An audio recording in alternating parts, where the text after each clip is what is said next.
This is the Real Austin Podcast. Jamie Hammonds, Hey. Dash, documenting ATX is in the house. What's happening? Oh man, not a whole lot. I got to fix that name problem. Yeah, what's the difference between the two? So Dash was what I had started calling it originally. Well, it started out as Make Austin Safe Again. That was before I did any of this, and it was just I had an account to just poke at Adler while he was mayor, and then this kind of all blew up. And Cleo from Save Austin Now, she came to me. She's like, "Look, you're never going to get anywhere with that name." So we changed it to Documenting Austin Streets and Homeless Dash. Okay. And then when I went to start registering on social media, none of that was available. So Twitter, it's Documenting ATX. Everywhere else, it's Documenting Austin. Got it. So there's like 3 names. I've got to fix that because nobody really knows exactly what to call it. Yeah, I wanted to kind of get the idea of where those two differed. And I do have a confession to make. So before having you on, I thought it would be a great idea because I've been following you on Twitter. Yeah. Been watching you go out to the Greenbelt, the homeless encampments, all of that. And I thought, what better way to discuss it than sharing my experience? So I thought maybe I'll join you out at one of the Greenbelts. And I even asked you about it. Yep. You invited me. You said, let's do it. And then I saw a post that you made asking if anyone had a bulletproof vest. Yeah. And you went on to talk about how, you know, you're seeing more guns in these homeless encampments. Yeah. And literally the second after I read that, I messaged you on Twitter and I said, let's just meet for the interview because to me, not worth it. Well, and you know, this is kind of a new thing we've started noticing this year. So I've been doing this now for about 2 years.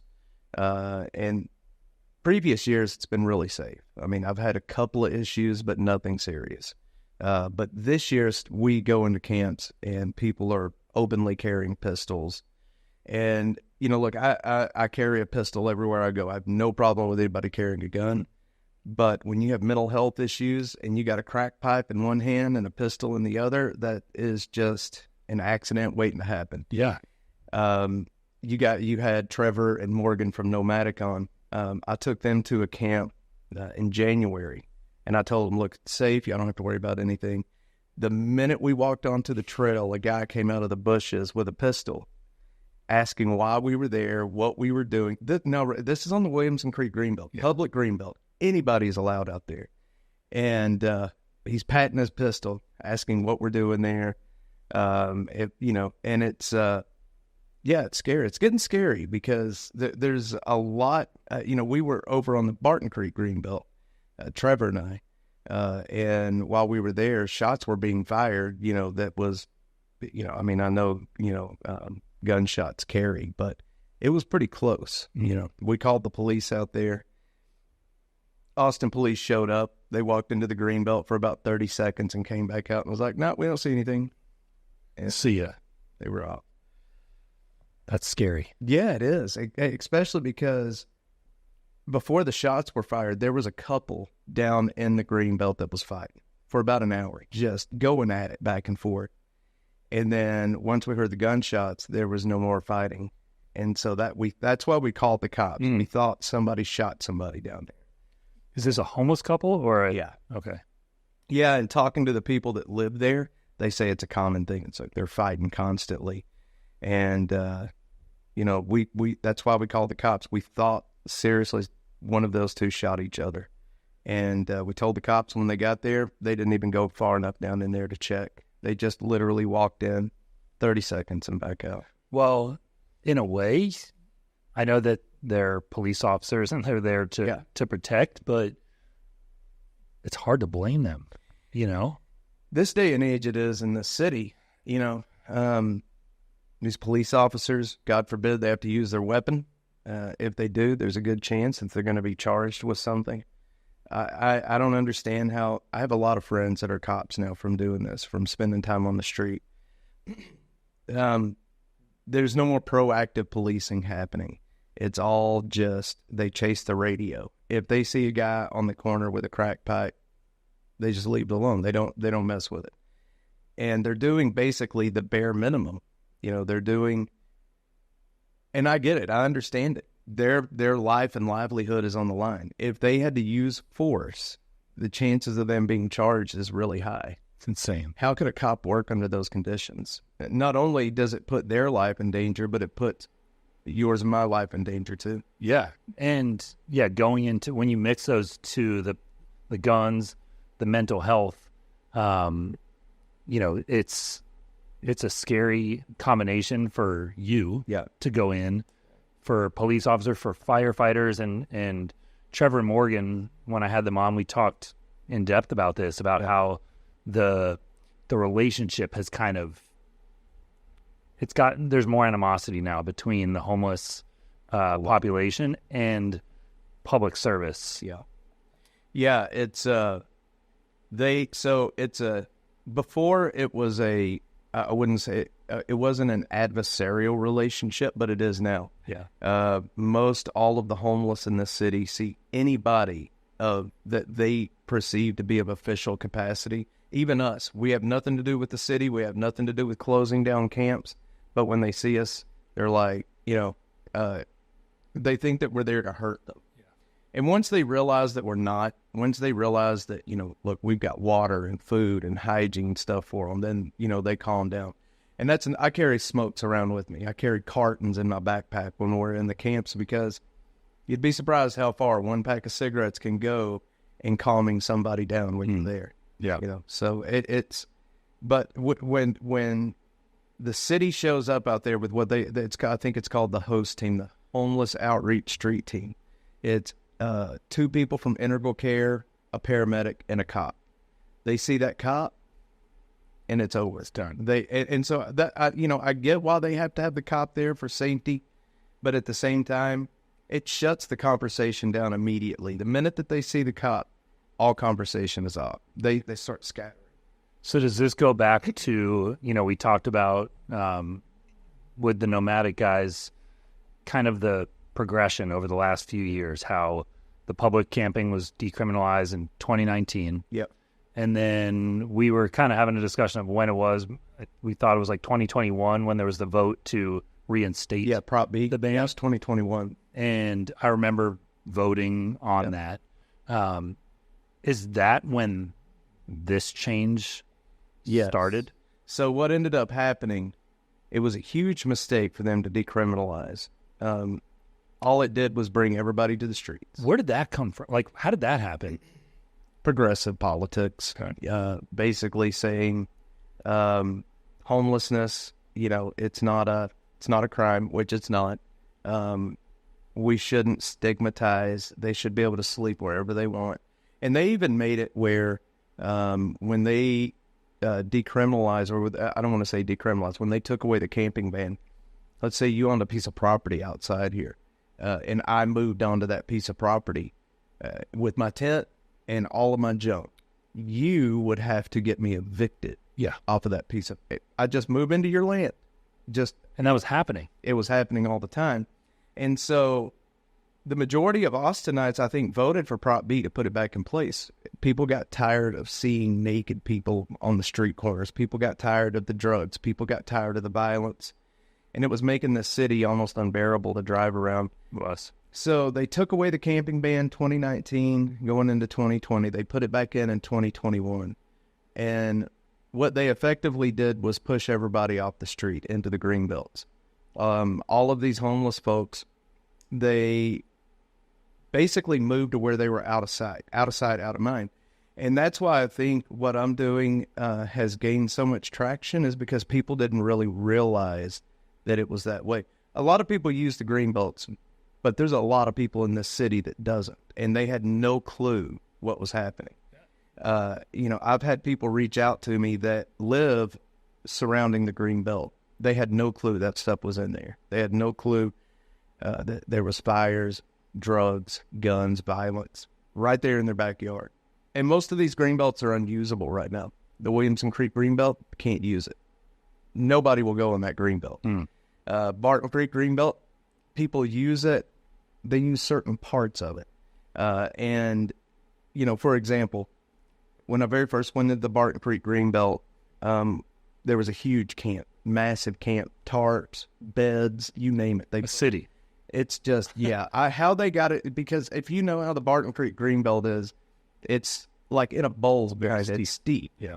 And how they get this stuff down there blows my mind. We're talking couches and beds, and they get it. I don't know how they do it, but we went into this guy's camp, always announce myself and ask if I can come in. I don't want to get shot by, you know, somebody that's thinking that I'm there to rob them. We walk in, and there's a guy in a plastic bubble, literally plastic bubble, that's zipped up, masturbating. And he did not stop. He was looking right at us and just kept going.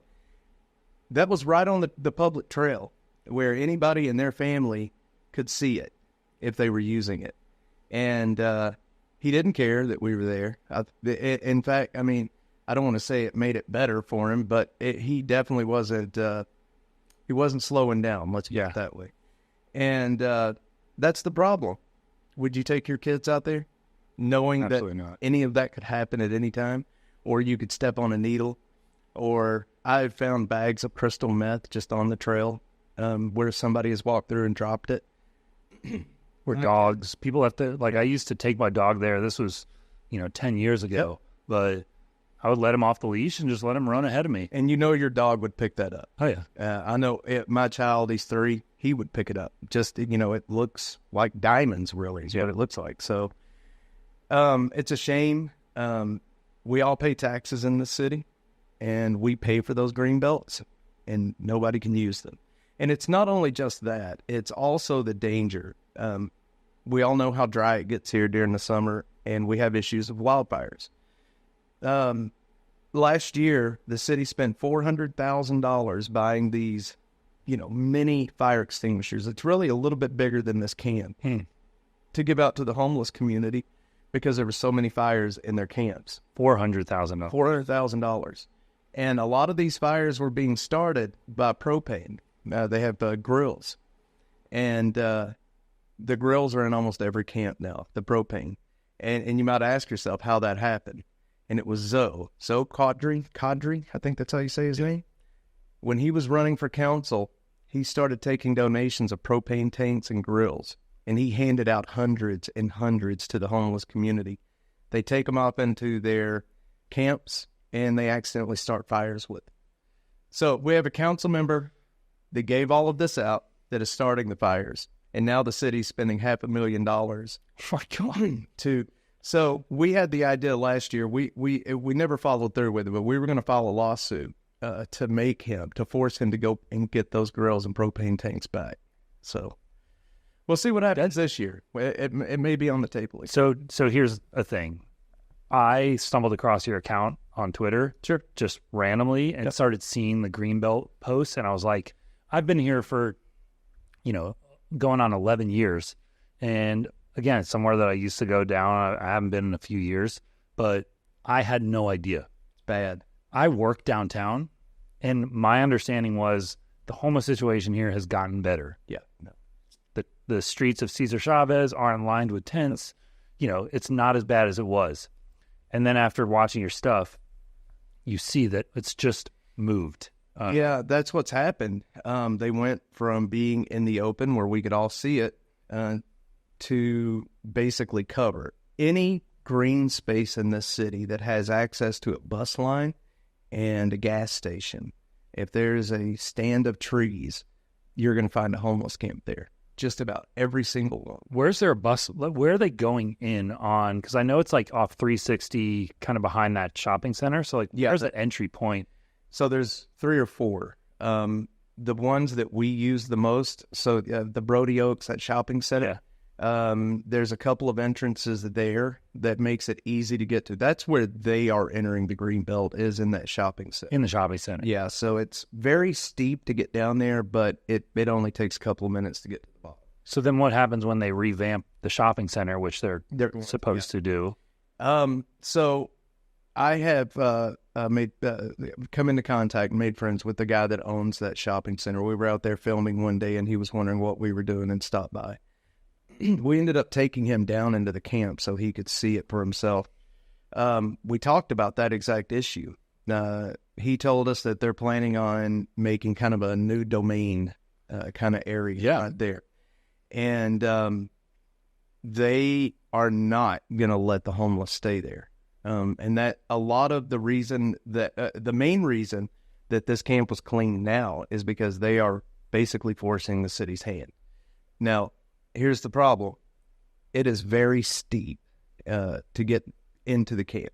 Mm-hmm. The city only cleaned the first probably maybe 100 feet down into the greenbelt. The rest of all the stuff is still there. They took out 7 tons of garbage, and they basically only covered the part that they could get to with a tractor. And if you know that area out there, you know that like that is impossible to get a tractor to most of that stuff. Yeah. The people that are living there, the homeless people, they didn't leave. They just moved down the hill a little farther, and they re-entrenched themselves. I don't know what the city's going to do. They've let the problem out there grow to the point to where they would need a small army to carry all of that. They're going to have to do it by hand. Can't get Morgan and Trevor said probably 1,000 people. It would take, it's going to take a lot of people. I mean, there's a lot of stuff. But cleaning it, I was sitting this morning trying to think of like an analogy, and there's a million analogies you can use. But I've got a set of weight, like 25-pound dumbbells right under my bed. But I was thinking, what if every day I woke up and one of those 25-pound weights was sitting out like right next to my bed, and I stubbed my toe and broke my toenail, whatever, broke my toe. Yeah. And all I did was put a Band-Aid on it and then get up the next day, and I hurt my toe, and I just put a Band-Aid on it and put a Band-Aid. And you can use that with any scenario. And that's basically what we're doing now. That's what they're doing. In that, not just in that greenbelt, but Williamson Creek greenbelt. I mean, where is Williamson Creek? So that's south, right? Yeah. So Stastny and 35. Okay. There's an entrance behind. There's a Fiesta grocery store right there, right behind the Fiesta and the Lowe's. There's an entrance to it there. Got it. In this camp, the Williamson Creek greenbelt, it spans from one side of Austin to the other.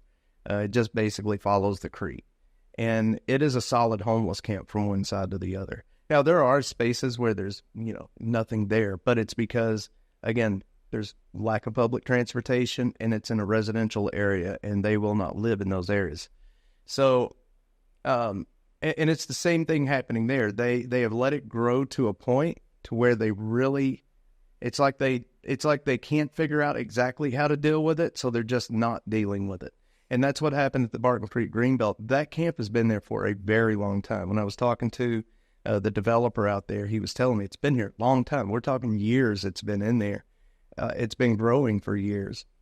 After COVID hit, the city stopped even remotely trying to clean anything out there.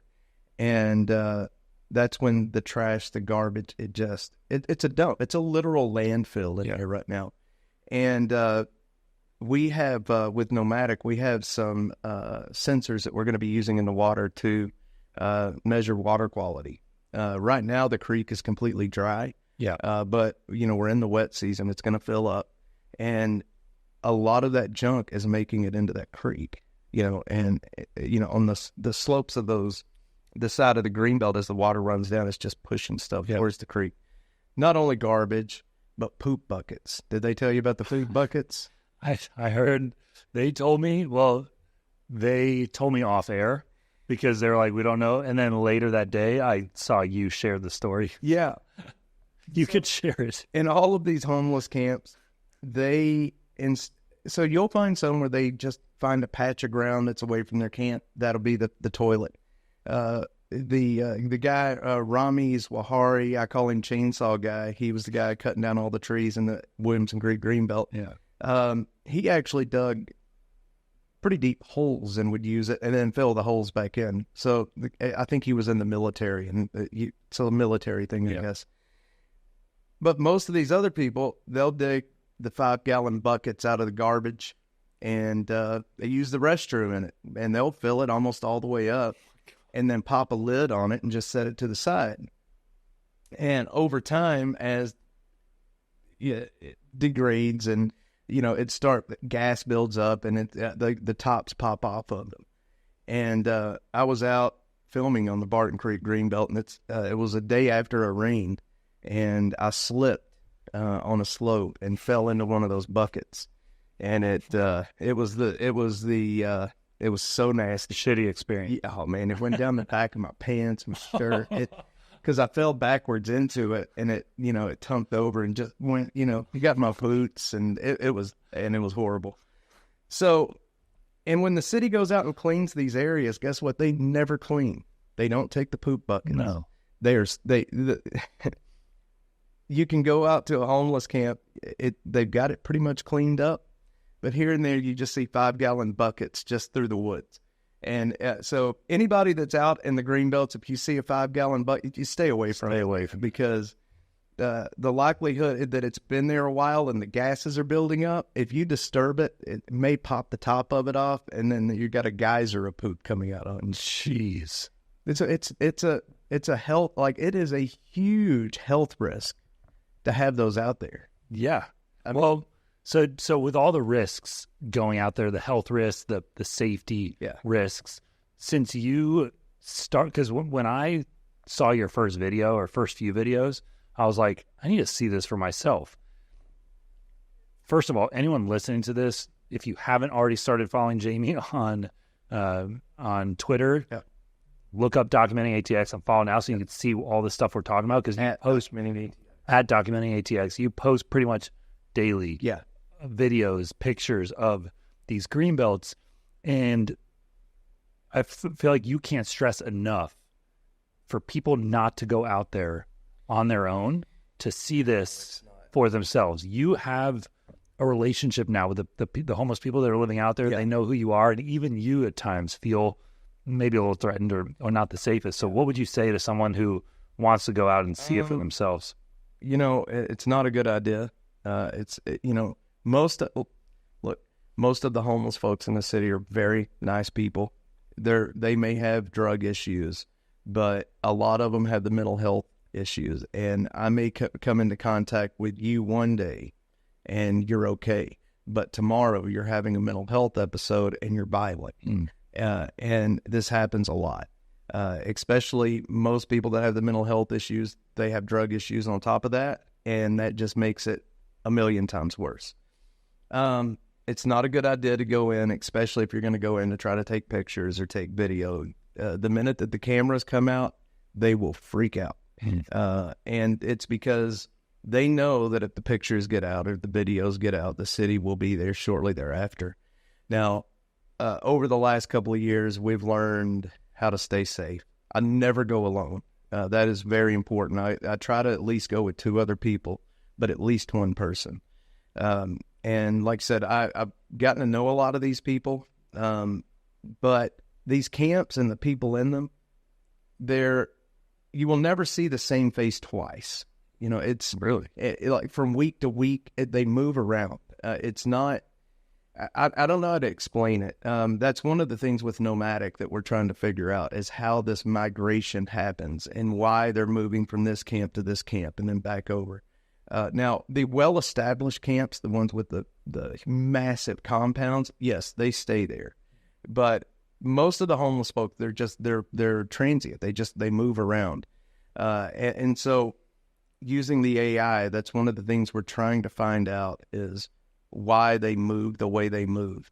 There's got to be a reason for it. But when you ask them, they can't really tell you. They think that if they stay moving, that it keeps the city off their back.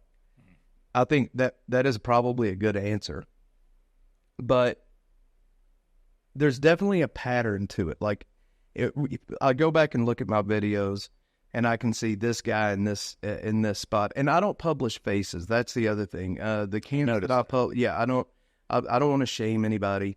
And there's another reason for that. And that was in the beginning. Working with my attorney, we thought, because we're putting a lot of pressure on the city. They don't like it. And we didn't want to give them any reason to come after us. So you could interpret the laws. We have a very crazy DA, right? And it's obvious he's interpreting laws the way he wants to. The law says that if you are in your home, you have an expectation of privacy, meaning I can't come into your house and film you. So that law could be interpreted as that homeless camp is their home, and I'm filming them. You see what I'm saying? So we don't want to give them the reason to come after. It's their home, but it's also public taxpayer land. Yeah, and it's, like I said, it's Jose Garza. I can see him, if they wanted to interpret that law any way they wanted. The case, may not actually be successful in convicting me of it, but it would at least jam us up for quite some time and cost a lot of money. And, we run on razor-thin margins as it is, and I can't afford, going to jail for a felony from taking a picture. So I just do not put faces in the video. Yeah. So to that point, I remember you had a post, you were like, am I an activist, a journalist, something else? You're like, I don't even know. Why are you doing this? So I don't know if you know it, but I was homeless in this city. Okay. Back around 2010 to 2011 for about 6 months. No, I didn't know that. That's how I ended up here, actually. I'm from Dallas, north of Dallas, a little town called McKinney. I got a divorce. My first marriage, I was young back then, very young. Got married, probably shouldn't have. Ended up divorced and went a little nuts and drinking. And next thing you know, you're on the street. And the word it was, even back then, the word was, go to Austin. It's easy to live as a homeless person. So I got on the mega bus, and here we come. And they were absolutely right. Compared to Dallas to here, it's very easy to live on the street here. And so I was homeless here for about 6 months. I went down to Woodward and 35 and at that Home Depot and did day labor out of there. Finally was able to work my way out of homelessness, saving money. Would work basically and that's some of the hardest work I've ever done in my life. So you worked your way out of homelessness. Yeah, you can go down there. Anybody can go down there right now. If you drive into that Home Depot parking lot, always people. And contractors pull up and, they say, I need 2 people, 3 people. $150 a day plus lunch, you can't beat that, And so, if you want to work, you can work your way out of it. It is incredibly hard work. I mean, they're not hiring people there because it's just easy. It's because it's work nobody else wants to do. So, and I know what it was like to sleep on the concrete and have people look at you like you're a bug, basically. And I slept at the church right next to the Capitol, right to the west side of the Capitol. And we never had any issues there because, I would be up and out by 5 a.m. and I would never leave a sign that we were there. Nobody that lived there, everyone that stayed there, we were out before daylight and we never left a scrap that we were there. So the church never had an issue with it. And that's a problem with these other camps. If more people took care of the area, I realized this is not my property. It's not my place to trash their property. I at least had enough respect for them. And that's a big problem with the community. But once I was able to work my way out of homelessness, I met my wife at Randall's over on Mopac, and thankfully we were able to adopt 2 children. Through CPS, things, life was good. I was very fortunate since being homeless, very fortunate. And I was at Stone Lake and Breaker one day. I'm an engineer by trade. That's what I do. And I was out. I was in between jobs, and I was driving, and I saw a homeless camp in the woods. There was children in the homeless camp. There's a set of apartments. There's a homeless camp, a fence, and a set of apartments. And these kids were playing in there. And so after work that day, I went back to see, what they were doing in there.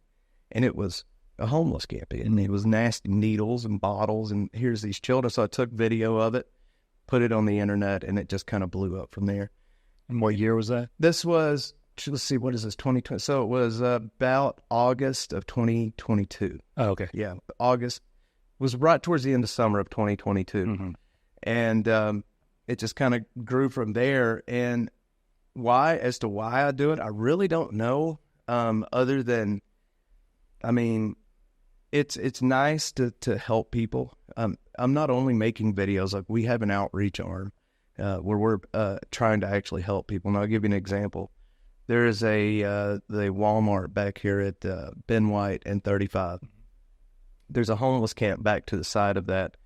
And there was a man that I had met in there. He was mowing yards, basically trying to do what I was doing, trying to work his way out of homelessness, but his mower broke.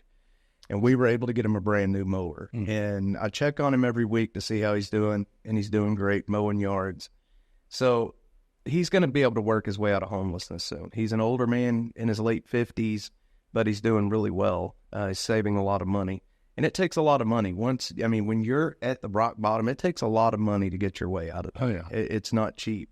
You either have Especially nowadays with just how expensive everything is. You either need a lot of money or somebody to help you. And that's pretty much the only way to do it. And really, a homeless person is not going to have a lot of money. It costs too much to keep living while you're on the street. And, my dad had always told my brother and I that, the only time that you look down on another man is when you're trying to pick him up. And so my dad passed away at the beginning of the year. And it's just something that has always stuck with me. And seeing these folks, and there's some good people on the street. Yes, there are some bad people, but there's a lot of good people that legitimately, they need help. They need rehab. They need somebody to care. A lot of times that's all it takes is for somebody to really show that they care, to give them a reason, to try to change their life. A lot of these people, their family, they have done things to where their family wants nothing to do with them anymore. And I get it. That was me in Dallas. That was me. My family was done, and you hit that rock bottom. And, but there's nothing so broke that can't be fixed. It's, things can always get better. And I think now that's why we do it. I think that's why I do it, it's making a difference in people's lives. It's very important, I think. Yeah, that's very commendable that you're able to go out there. And yeah, I did want you to make that clear in this discussion that you're not just someone who's going out and exposing what the homeless camps look like, because I've seen you've helped organize some different cleanups, and I saw the lawnmower thing that you did. So when you see that, it's like, okay, here's one guy that's going out and doing it. He was in their shoes, maybe not as extreme, maybe not near extreme, but at some point, so has that compassion for what these people are going through. But then you have to shift into, you can only do so much. Yeah, and that's the hard part, because you want to do more. And there's only so much time in a day and only so much money you can spend. And I can't tell you how much my wife and I has invested in this over the last 2 years. It's an amazing amount, and but I don't regret it in any way. We've helped a lot of people. Our way of, I guess you can call it, advocating for the home, it's different. It's unorthodox. Nobody's doing it. I don't think anybody's doing this around the country, really, but it's very effective. Not only does it force the city to come in and offer services to people, it's helping the homeless, but it's also helping citizens as well. They have these camps. They don't want them in their backyard. It's dangerous. They want to be able to use the green spaces in the park. So we're able to help the homeless. We're able to help citizens. It's kind of I don't want to say a win-win, but it works. It works very well. These videos are shocking, and that's the point, for them to be shocking. And it's the only way to really get the point across. Yeah, anyone living here needs to see that that's happening. And so putting your, let's say, magic hat, you become the mayor, or you're an Austin City Council member. I know, right? You gave an example of a way that they put tax dollars toward, helping the homeless by giving them propane. Yeah. And then when they started causing fires with those, they gave them fire extinguishers. What needs to be done? And I know that's a very loaded question, but the cleaning up and then going in a few weeks later and cleaning up again Yeah. is not the solution. Like, yes, it needs to be done So- to clean up the trash, but It's you're right. It's not an easy. This whole problem has there's not an easy answer to any of it. Yes, there is a place for the justice system in the solution. I don't think it's not an end all be all. The camping ban is not going to solve any of this. The camping ban is just a tool. It should be a last resort too. I don't think anybody should be put in jail for being homeless or living in a camp. But the problem is, we use what's called a housing first model, housing first initiative, and it is a utter failure. They take, let's say you and I are homeless. They come in and they say, I'm going to put you in a house, done, problem solved.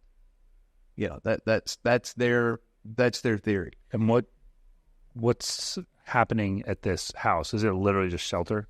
So they have the North Bridge, South Bridge shelter. They also have kind of like the Section 8, where and right now the Section 8 apartments are in short supply. People are waiting to get in there for a while. But yeah, it's shelters. They take the hotels and they've remodeled, I guess you call it remodeled, these hotels. Each room is now kind of like an apartment. And so they say, here's you're now housed, you're no longer homeless, the job's done. But the problem is, most of these people, the majority of these people, have issues that cause them to be homeless, whether it was drug or alcohol addiction or mental health issues. They're not being treated. We go to these camps. I'll use Barton Creek Greenbelt as an example again. When the city went out there initially, they go in, they do an assessment, how many people's here, what's the condition, and then they come back once they have enough shelter beds. The city will only close a camp down if they have enough shelter beds for everybody in that camp. So they go to the camp. All right, we're going to give you 72 hours to get your stuff together, start packing. We'll be back at this date at this time. They show back up with the vans. Let's go. You got a room. They load in the van. They go to the shelter. And then that's pretty much where the city wipes their hands up. Like, okay, we housed them. The problem's done. We're going to put that in the win column. The problem is they end up leaving the shelter and coming back to the camps because they can't smoke when they're in the shelter. They can't drink. They can't do drugs. They can't do, and they have addictions. So we have found 20 people on the Barton Creek Greenbelt. They took them to the shelter. They have their rooms. They did not tell them they're leaving. So they're holding those rooms. Nobody's staying in them. And they're living back on the Greenbelt. But they keep those rooms in case they want to go take a shower or whatever else. But nobody's staying in them. So is it this, when you said the city wipes their hands clean once they get them in the house, who's running these shelters and what accountability is there for, like, if I'm there, I'm not that I need to watch your every move, but like I should know if you're checking in or checking out. Integral Care. Yeah. There's an organization called Integral Care that handles all of that. They run the shelters. They now, as far as I have never been into one, we're not allowed in there. If you're I guess a resident, you're allowed, but there's a person that sits at the front that's checking everybody in and out. And if you don't belong there, you're not getting anywhere near it. So now, as far as, let's say when the Salvation Army shelter was here in downtown before it closed, I stayed there for a few nights when I very first got here. They have a rule that you have to be in by 7 at night. If you miss, if you're just minutes late, you lose your bed. It's over. And that's what happened with me. I was late getting in. I don't think in the shelter or in the North Bridge, South Bridge, and we call them homeless hotels. I know that's kind of a crass word, but it's exactly what it is. There is none of that. They can come and go as they please. There's nobody checking them in to make sure that they're there every night. There's, it's basically giving somebody a little apartment and they're just living their life. They will check to make sure that they belong there when they get there, but there's nobody making sure that you're there or you're not there. So yeah, there's no telling how many of these rooms that they think that somebody is there, that they're not really there. They're back in the green belts. And it's part of the solution is going to have to be services. The city does not offer enough services to the homeless, meaning rehab, mental health, medications. They're not offering any of that.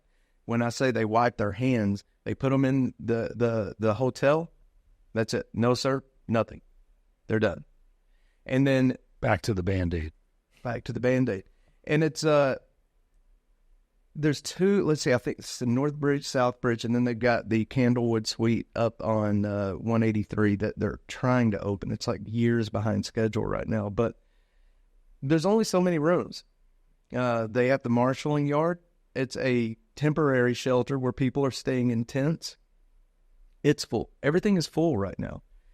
So let's say, it was going to come a big freeze tonight.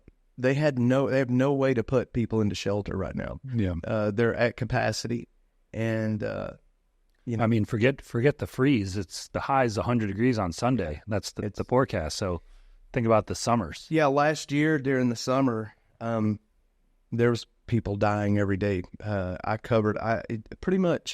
can't tell you how many dead bodies I covered last year during the summertime. Methamphetamine is a huge drug. People think fentanyl is the big drug, but it's not. Fentanyl's here, but it's not a big drug, and especially in the homeless community, it's meth. And I've never done meth, so I don't know exactly what it's like, but I know that it dehydrates you. They say that you don't want to drink or eat when you're doing it, and you could be awake for days. So you're not drinking, you're not eating, and you're out in the 110-degree heat, and you can imagine how, and it's killing people. And it's just another, chalk that up as another failure. I know the city doesn't control, what people are doing with their lives, but the more they let this problem grow, the more people are going to die from it, for sure. That's one of the tough things that we discussed when I had the nomadic guys on is you've got people who need help, but then the ones who want help. Because you can go into a homeless camp and take all 20 people or 50, whatever, put them in a house, but if they don't want to be there, then they're going to go. Majority of them. Yeah. So what do you do? That's where the justice system comes in. Yeah. I think you have offered shelter.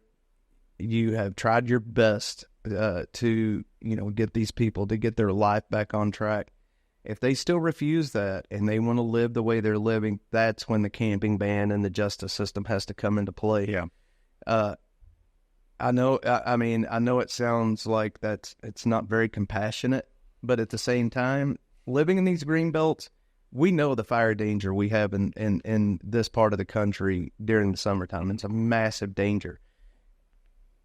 One of these green belts is going to burn. It's not if, it's going to be when it happens and where it happens. And a lot of people are going to lose their lives over it, especially the people living there.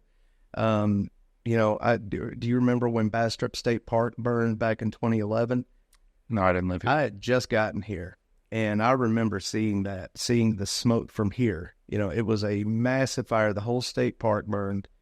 And hearing the stories from people that were there, they say that the fire burns quicker than you can run. It'll overtake you. Mm-hmm. And especially when you're thinking about the Barton Creek Greenbelt, when it's just so straight steep. down. Yeah. Yeah. And so it's not if, it's when. And let's say the Williamson Creek Greenbelt, for example, it's another greenbelt that's shaped kind of like a bowl in certain places. There's businesses and houses, and then there's the homeless camps. And if that ever catches on fire, a lot of these green belts, they don't have road access, so a fire truck can't drive into them. The firemen would have to fight the fire by hand, and it would take them a while to get there. And these fires, when it's dry, they burn so quick, it would be over before the firemen even got there. Yeah. And that's a big problem. That's why I think that the justice system has to play a part at that point. They're putting, these fires, they're putting lives in danger, property, not only their own lives, but people that just live nearby that are completely innocent and have no clue what's happening. They're in danger as well. Yeah. I was back in the Barton Hills neighborhood 2 weeks ago, and some neighbors were talking about, access. There's a great access point to the Greenbelt. And I'm not sure where from that neighborhood it is in relation to some of these camps, but I was wondering if they even knew. It must not be like right there because they talked about like loving going back there, but I wonder if, at a certain point if you go back far enough. Yes.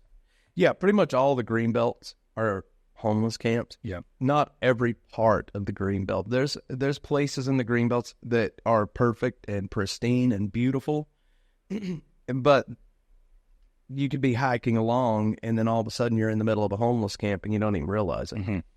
There's dogs in the homeless camps. I know a lot of people walk their dogs on the green belt, and these dogs are not nice. They're not friendly, and they will. I've been attacked 3 times in the last year, just simply by walking into a camp, not trying to interact with people. The dogs just come out of the camps and they're on you.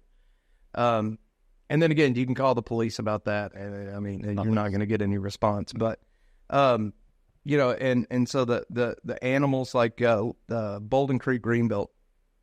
Last year, we watched them clean that greenbelt for the second time since I've been doing this. The first time it cost $100,000 to clean it. This time it was $400,000 to clean the greenbelt. I was just out there earlier in the week. I think it was Monday. I went and walked out there, and the camp's already springing back up, and they're already moving back in. And that's the problem. They go in and clean these camps out, like the Violet Crown. Violet Crown was like the absolute biggest video I've ever had. That video, just that 1 15-second video, I was on the news around the world, Europe. I did one in Russia. It was really amazing. Yeah, people were kind of shocked at the condition that the crown jewel of Austin was in. But I had no clue where I was going. What was I talking about? The Violet Crown. You were talking about the Violet Crown. Just how like the city spent $100,000. Oh yeah, yeah, $400,000. Sorry about that. Yeah, so they spend all of this money to clean these green belts, to clean these camps out. They say there's a zero tolerance policy. We're not going to let anybody move back in here. We don't even have enough cops to keep people from speeding. You know, there's no traffic tickets being written. We don't even have enough cops to do community policing anymore. I don't understand how they think that they have enough cops that are good. I mean, a lot of these camps, they're so deep in the greenbelt, it takes us a long time to hike to them. A zero tolerance policy would only work if you had cops dedicated to going out to these places, and they don't. So they fill back up fairly quickly. Most of these places, we see the homeless folks moving back in within about 2 weeks after it's cleaned. Barton Creek Greenbelt, I know I keep harping on that, but I've covered it so much in the last month. Literally the day after the city left, they did their last load out of there. 7 tons of garbage that they moved out of there in a month's time. Literally the next day, I went and sat out there that morning, right at daylight, and just watched. And here people are just streaming back in. They've got 3 or 4 baskets they're pulling of stuff. I saw a guy carrying a mattress down there, a couch. They go, so a lot of those businesses, like I said, they're going to be redoing that whole area. So a lot of the businesses are moving out. They've got the big roll-offs out there where they're just trashing everything. There was a big golf store. Yeah. And Golf Tech. Yeah. Or they cleaned it out. Rock Golf. Was it Top Golf? No, Rock Golf. Rock Golf. I can't remember. Yeah. Rock Golf.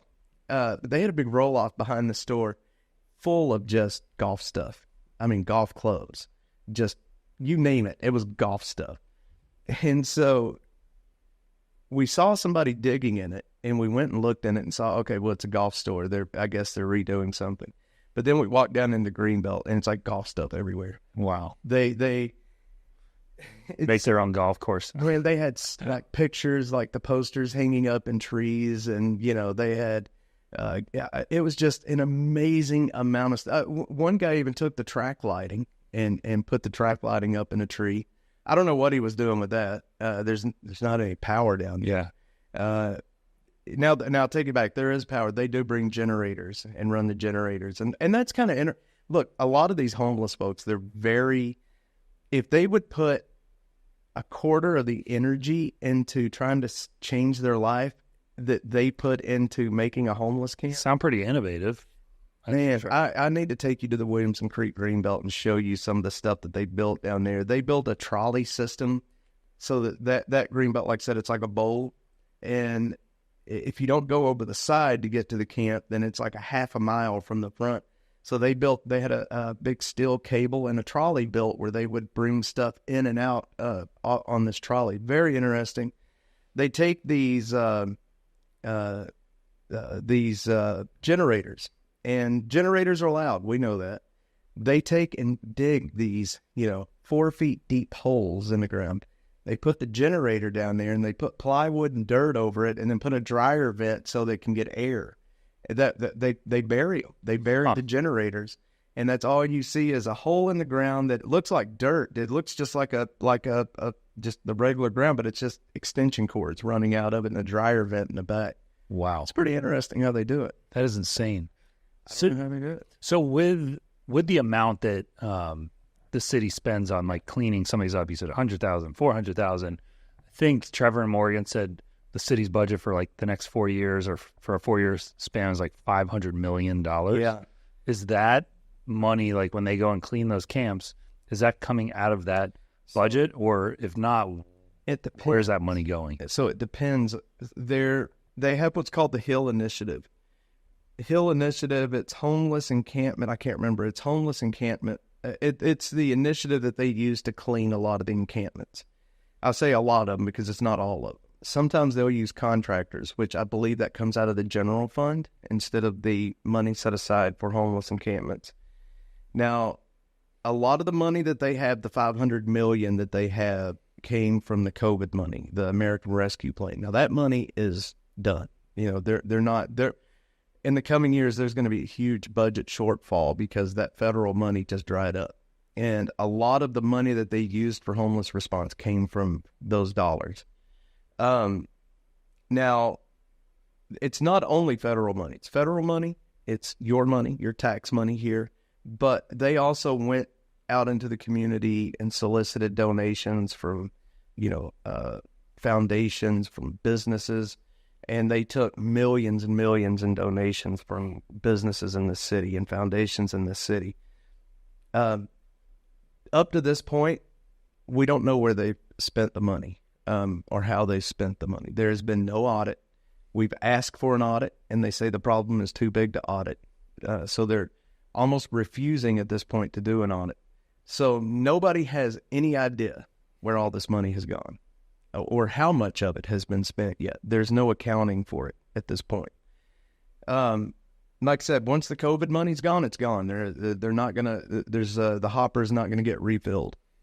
So I would like to know where the money went, if it went anywhere, or if they're still holding on to it for some reason, or but you can't find out. They can't tell you where your tax money was spent when it comes to homelessness. This just happened in California as well. I don't know if you saw that story, where, again, it was close to $1 billion was spent. They finally screamed loud enough to get an audit. And once the audit was over, you're talking hundreds of millions of dollars. They have no clue where it went. It's just gone. They have no accounting for it. And it's going to happen here. So what kind of pressure, who does the pressure need to be put on? Homeless Strategy Division. Okay. Yeah. David Gray is a homeless strategy officer. He took over, I think, in December of 2023. They control money when it comes to this problem. They also should know where this money went. You would think a city government would know exactly where their money's going, but they don't. I have a contact that I've worked with in homeless strategy for close to 2 years now. I can't say his name, but he's up there in the chain. And I can tell you that most of the people that work in homeless strategy, they want these encampments gone. They want exactly what you and I and everybody else want. They want people off the street. They want people, back to their lives. They don't want to see suffering, and they don't want to see taxpayers getting the shaft. But this is the city of Austin, and the leadership, on the other hand, is completely different. They're more of they say it's a nonpartisan issue, but it is an extremely political issue. It's turned political just much like everything else has nowadays. I mean, literally everything is politics now. So. Well, I guess the question is, if the homelessness issue is completely figured out, then there's no need for a homelessness division anymore. Yeah, that's the problem with all of the nonprofits in the city that take millions from the city to help this problem. They don't have any incentive to help the problem. The more homeless there are, the more money they're going to make. You know, and the people that are running these nonprofits, they're making a lot of money every year. They're not going hungry. You know, they're making a lot of money. And you have people like us where, you know, we're trying our best to help as many people as we can. We have hardly any budget at all, but we do with what we can. We're in the camps almost daily at this point. The nonprofits that are tasked with trying to provide services to these folks, they don't go into the camps. They stay in their offices. Homeless folks have to find a way to them, you know. And in fact, Front Steps is a nonprofit here in this city that they are one of the ones tasked with providing services. They reached out to me last year wanting to try to find a way that maybe we could bridge that gap. We're in the camps. Maybe we could help them, you know, kind of connect these people together, whether it's with a phone or a tablet or however. That never went anywhere. That happens a lot. People reach out to us. People reach out to me. We start talking about ways that we can help each other. And then they go and look at like social media and they see what people are saying. And then it stops right there. You know, political, it's politics. Yeah. But I don't understand how these nonprofits are supposed to be helping, but they refuse to go and meet these people where they're at. I'm telling you right now, in the homeless community, if you want to get, you know, it's you got to give respect to get respect. If you walk up to somebody and start talking, if you act like you're afraid of them or you think they're just as nasty people, they're not going to deal with you. You know, we walk up, we start talking to people, we start with a handshake and, hey man, we got water, we got some food, let's go have a chat. And just that right there, they will open up to you and tell you exactly why they're on the street. They will tell you what drugs that they're on. They'll tell you what mental health issues that they've had. They'll tell you if they want help or not. That's the question that we ask a lot. If I could offer you housing right now, would you take it? 90% of the time it's no. They're where they want to be. But, you know, we met the host team in the Williamson Creek Greenbelt.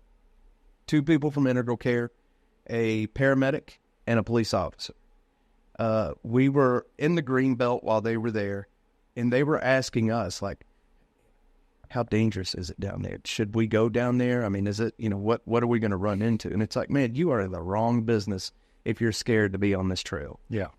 Yeah, they need to be the ones building that relationship and face it head on. If you're trying to tackle homelessness, you need to know what's actually happening. Yeah. You got to spend the time in the camps with the people. Exactly. And we know that there is, I mean, growing pushback. You said right before you came here, you were over, there's a whole issue with a homeless kind of, it's a church, but they provide homeless services, but it's right next to an elementary school. And you said that people were going nuts on the city council members there. There's an area, it's down off Manchac, right by Manchac and Ben White. It's I guess it's really a church in a way. It's called Sunrise. It is right across the street from Jocelyn Elementary. They feed people. They try to provide services. There's an ambulance there a lot of the times to do some kind of health, you know, medical checkup. But the problem is there's so many people. If you drive by there at any time during the day, 7 days a week, it looks like you know, you got people sitting on the corner with a needle in their arm, somebody with a crack pipe. You've got naked people with mental issues that, you know, I get it. It's not, you know, they got mental issues. It's not their fault.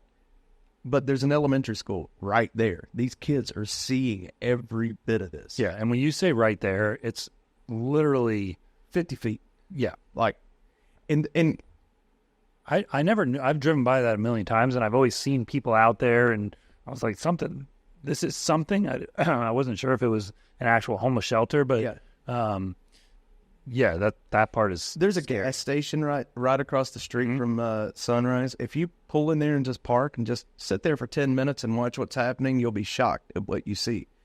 There is I guess you call it a town hall right now. Ryan Alter, Zoe, we call him Propane Zoe because of what he did. Vanessa, is there a Vanessa Fuente? I think she's a council member. I don't know. 3 council members are there. And the guys at Nomadic are there right now listening. And they were just telling me before we went on here that there's some community members that live there by Sunrise that are just laying into the council members, calling them failures. They're recording it. The council members are recording it. I'm going to be interested to see if they actually put that video out, because from what I've heard, it didn't go well for them. You know, they got up and did their spiel where they spout the numbers off. They say that Sunrise housed 809 families, not individuals, but families last year, and that is just a complete crock. The city itself has only successfully housed 200 people in 2 years. 200 people. That's it. Wait a second. So the numbers you were saying before when they were taking people and bringing them to shelter, 200, and how many homeless? Thousands? Oh, yeah. Yeah, there's close to probably 10,000 homeless in this city. All modes of homeless, not just unsheltered. You have unsheltered, which are people that are living in the green belts. Then you have people living in shelters. Then you have people couch surfing. And you have family members that's on your couch. All modes of homelessness. There's probably roughly about 10,000 people. And that number comes from Travis County. That's not just, I didn't just make that number up. That come directly from their website. And 200 were 200 people. in the last 2 years. Not a very good track record, is it? How much, and that's just the thing, millions and millions and millions and millions of dollars spent, and 200 people have successfully gotten off the street. And it's because they're not offering services to people. It's because they're not treating the symptoms and causes of homelessness. They think that if they put a roof over your head, it's over, it's done. Yeah. Done. So that's where when you talk about the 800 plus families, that's where that number's coming from. We've gotten this many people into a shelter, but that doesn't mean that they stayed there. Well, I don't think that number is true. So in the last year, ECHO, which is the, I can't remember what it stands for, but it is the group in Travis County that is responsible for doing the yearly count to see how many homeless people are here. ECHO says that there was only 150 families on the street in Travis County last year. 150 family units, mom, dad, and kid. That's what they say. But then Sunrise says that they housed 809 family units, mom, dad, child. Doesn't add up. Yeah, the number, and that was, those numbers were said at this meeting this morning. The 809 people that basically what they're doing, this whole meeting right now with these council members is to make the case for why Sunrise is there. When everybody that lives in that community is fed up and they're tired of it. Yeah. And so they went out there to basically talk Sunrise up. Look at all the good they're doing. So when they say 809 family units have been housed in the last year, I'd have to see the numbers, man, because I just don't believe it. I mean, I work in this community constantly, and I don't run across that many families. There's just not a whole lot of them out there. We run into kids every once in a while that's in the camps, and that's a whole other issue in of itself. We run into these children in the camps.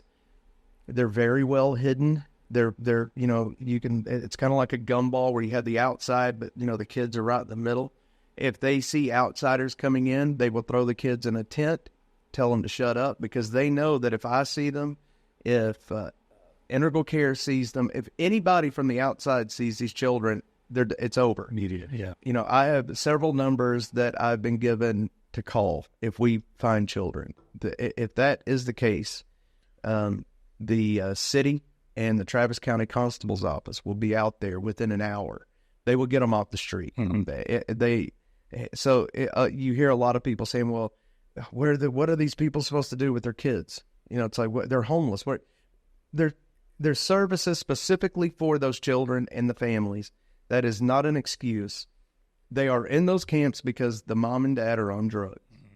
And they know that if they get put into a shelter, that they're not going to be able to do them. So they try to hide the kids. They hide them as well as they can. And And they're usually pretty good at it, but there's always a sign. There's toys, a crib, a car seat. You can tell there's kids there. And we make a phone call. Travis County Constable comes out and it says, okay, well, we got service for you. Let's go. If they refuse, then CPS gets involved. Yep. The kids have no choice. The parents have a choice all day long. Those children don't. And CPS will take care of the children. Wow. Which is how we ended up adopting, funny enough, is their CPS. Okay. We adopted my children. They had the same mother but different dads. I have 2 boys and 2 twin girls. And they come from a family, a mom, she was homeless, on drugs, exact same situation. Do you ever take them out? Like, would you take them to the green belts or get them involved in any of this? No, I wouldn't.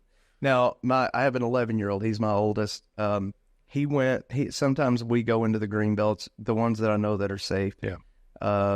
He's seen the homeless camps. He knows what they're about. He's getting to I want him to know, I don't want to shelter him too much from reality. And that's the thing.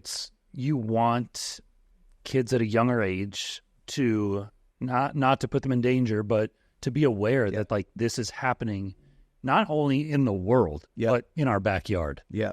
And, there's something that when he sees you doing all this, that might inspire him as he gets older to get involved in some way or whether it's getting into politics or just starting an organization, whatever it is, to kind of help tackle this the way it should be tackled. At this point, he sees that I stream on YouTube, so he tells all of his friends if his dad's a YouTube, like this YouTube, YouTube has demonetized me. And really? So it's like, son, you don't realize like how YouTube works. It's glamorous. But yeah, I mean, at a certain point, we're going to talk to them about their life and how we got to this point. So when you go through adoption through CPS, there's so many attorneys involved. We had an attorney. Each one of my kids have an attorney. The state has an attorney. The mom has there's so many attorneys involved. But when you're going to adopt, there's so many requirements you got to go through. You got to see psychiatrists. You got to have the health department come to your house. You got the fire department. It's so many requirements. And we kept all of the documents, the case file. I mean, there's binders full of case files from that, just for that reason. If they ever want to know, I want to give it to them and say, like, this is exactly what happened. Mm-hmm. This is why you're here. This is how you got here. But as of right now, they don't know. My 11-year-old was old enough. He was 2.5 when he came to us. He was 3.5. So he remembers something. He's just not sure what he remembers. He asks about it sometimes. Yeah.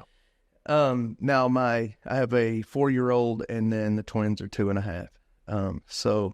But it's such a, man, there's so many kids in the system right now. There is CPS, Department of Family and Protective Services, I think is what they go by. There's so many children in this system, and they just need, their parents, their biological parents screwed them over, and it's heartbreaking. Mm-hmm. It's absolutely heartbreaking. And the caseworker, the investigator that we worked with, she quit. She quit right after our case was over. She couldn't handle it. She was a wreck. She was crying all the time. And I felt bad for her. Her and my wife are still really good friends, and they keep up. She just had her own baby, but it's just a shame, man. You can't see children going through this stuff. Yeah. Well, again, I think I feel like we could sit here for hours and talk. Yeah, we just covered like one thing. You do so much with the streaming and getting. I mean, you were going down to the protests just again to show people what's happening. And I would like to. I said the same thing to the other guys. I would like to, a couple times throughout the year, have you on so you can kind of keep us in the know of what's happening behind the scenes. Because when you think of like local news, I follow just to, again, see what's going on. Yeah. KXAN, KView. They don't touch it. KXAN, I don't know who does their social media, but they literally just post like random stories from around the world, like clickbait stories. Nothing to do with what's local. So we need someone like you who's going out and actually, and you're not you're not sugarcoating it. You're going live. You're streaming live what you're seeing and you're talking about. Well, and that's the thing, with, I don't even call them mainstream media, or it's corporate media. With corporate media, they kind of tell you what to think almost. And, I feel like if you give somebody the information, people are smart enough to figure it out for themselves. Like, I don't need to interject my opinion too much into it. And I think that's why we're growing, is because, like, people want to see reality. They don't want to be spoon-fed a narrative. Yeah. And there's some really good reporters in the city. Last year, I had really good relationships with a lot of the reporters, and something happened in December. And I'm not going to name names, but there's the reporters that I had a really good relationship with. They would send me tips when something was happening if I didn't know about it, but it just all stopped. And Nabil, KXAN, is the only one. Nabil and Meredith at Fox 7, Meredith Aldis, they're the only ones that'll give me the time of day still. Nabil has done, I can't tell you how many stories on homeless in this city. But between like the human impact and then the environmental impact, he's covered it all, and it's great. Like, he doesn't sugarcoat it in his stories either. And I really respect him for that. Meredith is the same way. She does the same thing, but it seems like Fox, they have a problem touching that issue too much. Yeah. But KXAN doesn't. Well, the funny thing is, it's probably soon the tables will turn, and they're going to be reaching out to you for the tips, or just following your Twitter and getting the tips there and then following them. There's a lot of people that believe in what we're doing. Like, I didn't realize how many people were watching that never comment, that never say anything. Oh, yeah. Big businesses in the city that reach out and say, like, look, we want to help make sure you can succeed. We want to make sure that you can keep the lights on and keep going, because it's hard, man. When you're making hardly any ad revenue, and we were doing really well up until December with ad revenue, and then that just, they demonetized us, and that was it. So it's been really hard, but there's been some there's some really good people in the city. They stay kind of in the background. They don't want publicity. They just want to make sure that the information can stay out. They think it's important enough, and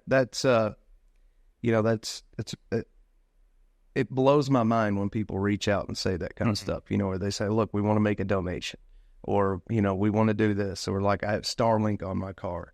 That was a whole other story. I made a mistake on that Starlink, but because I was using a live view pack to stream from, and it's just not a whole lot of cell service. You get outside of the city. So a lady reached out to me. She's like, look, I want to donate Starlink to you. I'll buy the dish, the equipment, and pay the service. It was a lot of money. Wow. I was like, okay, well, there's got to be like a quid pro quo here, right? Yeah. It wasn't. She just her and her husband wanted to make sure that we could get the story out there. So I posted about it, linked her account, never checked her Twitter. That was the problem. It ended up being a not safe for work account. She was a porn star. Oh, my God. Very nice lady. I had no clue what and I posted that and I tagged her, and literally immediately people were like, dude, like, what are you doing, man? Oh my God. And I clicked the link and I was, jeez. Yeah, it's scary out there with what you find on the internet, but especially on Twitter. I didn't think that stuff was allowed on Twitter, man, yeah. But it's on Twitter. It's everywhere. Stuff. Well, keep posting, keep us up to date on what's happening. One more time, just plug your different accounts, Twitter and YouTube page. So Twitter is at documenting ATX, all one word. Everywhere else, it's documenting Austin, at documenting Austin. That's YouTube, Twitch. Funny enough, TikTok, I don't use it on my phone, but from the computer, and I'm getting millions and millions of views over there. It's crazy. But pretty much any social media, it's documenting Austin, except for Twitter, it's documenting ATX. All right. Thanks, and we'll get you back on later this year. Appreciate it, man. Thanks for having me on. All right.